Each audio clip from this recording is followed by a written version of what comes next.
Hi, ನಾನಿಲ್ಲಿ day 3 ಚಾಲೆಂಜಲ್ಲಿ ಆಮ್ಲ ginger garlic soup ಮಾಡ್ತಾಯಿದ್ದೀನಿ. ಅದಕ್ಕೋಸ್ಕರ ಒಂದು ಪಾತ್ರೆ ಇಟ್ಟು ಅದಕ್ಕೆ ಸ್ವಲ್ಪ ತುಪ್ಪ ಹಾಕ್ಕೊಂಡಿದ್ದೀನಿ. ಅದಾದಮೇಲೆ ಜಜ್ಜಿರೋ ಅಂಥ ಬೆಳ್ಳುಳ್ಳಿ ಮತ್ತು ಶುಂಠಿ ಮತ್ತು ಆಮ್ಲ ಬೆಟ್ಟದ ನೆಲ್ಲಿಕಾಯನ್ನ ಚೆನ್ನಾಗಿ ಜಜ್ಜಿಟ್ಕೊಂಡಿದ್ದೀನಿ. ಒಂದು ಬೆಟ್ಟದ ನೆಲ್ಲಿಕಾಯಿನ ತೊಗೊಂಡಿದ್ದೀನಿ ನಾನಿಲ್ಲಿ. ಚೆನ್ನಾಗಿ ಜಜ್ಜಿಟ್ಕೊಂಡು ತುಪ್ಪದಲ್ಲಿ ಒಂದೆರಡು ನಿಮಿಷ ಫ್ರೈ ಮಾಡ್ಕೊಂಡಿದ್ದೀನಿ. ಅದಾದಮೇಲೆ ಸಣ್ಣದಾಗಿ ಹಚ್ಚಿರೋಂಥ ಕ್ಯಾರೆಟ್ನು ಕೂಡ ಹಾಕ್ಕೊಂಡಿದ್ದೀನಿ ನಾನಿಲ್ಲಿ. ಅದಾದಮೇಲೆ ಪೆಪ್ಪರ್ ಹಾಕ್ಕೊತಾ ಇದ್ದೀನಿ, ಬ್ಲ್ಯಾಕ್ ಪೆಪ್ಪರ್ ಯೂಸ್ ಮಾಡ್ತಾಯಿದ್ದೀನಿ ನಾನಿಲ್ಲಿ. ಅದನ್ನು ಹಾಕಿ ಒಂದೆರಡು ನಿಮಿಷ ಬಾಡಿಸ್ಕೊಂಡು ನಮಗೆ ಸೂಪ್ ಕ್ವಾಂಟಿಟಿ ಎಷ್ಟು ಬೇಕೋ ಅಷ್ಟು ನೀರನ್ನ ಆ್ಯಡ್ ಮಾಡ್ಕೋಬೇಕಾಗತ್ತೆ. ಕೊತ್ತಂಬರಿ ಸೊಪ್ಪನ್ನ ಆ್ಯಡ್ ಮಾಡ್ಕೊಳ್ಳಿ. ಅದಾದಮೇಲೆ ಒಂದು ಸ್ಪೂನಷ್ಟು ಕಾರ್ನ್ಫ್ಲೋರ್ನ ತೊಗೊಂಡು ಸ್ವಲ್ಪ ನೀರಲ್ಲಿ ಮಿಕ್ಸ್ ಮಾಡ್ಕೊಳ್ಳಿ. ಎಲ್ಲನೂ ಅದು ಗಂಟು ಬರಬಾರ್ದು, ಆ ರೀತಿಯಾಗಿ ಮಿಕ್ಸ್ ಮಾಡ್ಕೋಬೇಕು. ಮಿಕ್ಸ್ ಮಾಡ್ಕೊಂಡಾದಮೇಲೆ ಕುದೀತಾ ಇರೋಂಥ ಸೂಪ್ಗೆ ಹಾಕ್ಕೊಳ್ಳಿ. ಸ್ವಲ್ಪ ನಮಗೆ ಎಷ್ಟು ಟೇಸ್ಟಿಗೆ ಉಪ್ಪು ಬೇಕೋ ಅಷ್ಟನ್ನು ಆ್ಯಡ್ ಮಾಡ್ಕೊಳ್ಳಿ.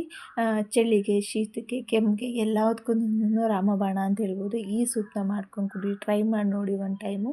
ತುಂಬ ಸೂಪರಾಗಿರುತ್ತೆ ನೋಡಿ. ಬಿಸಿ ಬಿಸಿಯಾಗಿರೋಂತಹ